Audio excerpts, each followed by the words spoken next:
Enquanto muitos países sofrem diariamente com a fome e com a perda de vidas por essa causa, como a Etiópia e o Burundi, muitos outros países sofrem por algo completamente diferente, que no caso é a crescente perda dos alimentos, porque eles não estão em condições próprias para o consumo humano. E que esses alimentos podiam ser consumidos ainda se tivessem um tratamento especial. Então nós encontramos um problema de uma desigualdade escancarada, em que muitos países eles têm muito e outros países não têm nada. Então nós resolvemos fazer em nosso trabalho alguma forma de amenizar esses estragos que acontecem na população mundial. Como forma de tentar solucionar esse problema, nós teríamos que encontrar um método de como evitar o apodrecimento, que é basicamente a oxidação, e também o amadurecimento desses alimentos, como frutas, verduras, etc. E para isso, nosso grupo decidiu produzir uma espécie de biofilme, que teria justamente essa finalidade. E para isso, nós utilizamos um recurso muito presente na indústria alimentícia, que é o que chamamos de princípio ativo, que é basicamente a utilização de um ativo a fim de preservar por mais tempo esses alimentos. E o ativo escolhido pelo nosso grupo foi... Bom, o processo de plastificação, no caso, é um processo que ocorre, resumidamente, quando nós pegamos um polímero e adicionamos plastificantes a ele para que ele fique com uma textura de plástico. No nosso caso, seria um bioplástico.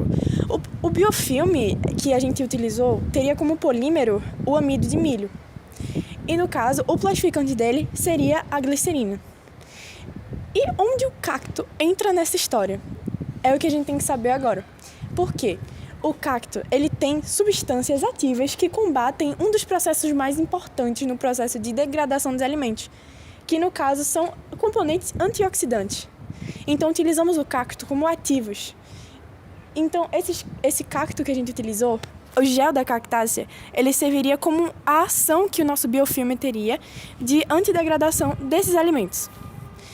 E, além disso, o cacto tem um componente chamado a lignina. A lignina é um componente do cacto que também é um polímero. Então, além do amido, nós utilizamos outro polímero para deixar o nosso biofilme mais forte, mais resistente, que no caso seria a lignina da cactácea. Durante o nosso processo experimental, nós precisamos primeiro adicionar o cacto à glicerina, visto que o cacto, dentro da sua composição química, possui lignina, que também é uma espécie de polímero, ou seja, se nós adicionássemos o cacto e o amido ao mesmo tempo com a glicerina, haveria um problema químico e esse composto não se polimerizaria. E o cacto utilizado durante o nosso experimento foi a cactácea da palma, visto que, dentro do seu interior, ele possui uma grande quantidade do gel, que é justamente o que nós precisamos para compor o nosso plástico e também dar a ele realmente uma consistência de plástico capaz de aplicar em frutas e verduras. Bom, e como vemos aqui na imagem, esses pequenos hexágonos que nós vemos são a cada micropartícula do nosso polímero, que no caso foi o amido de milho.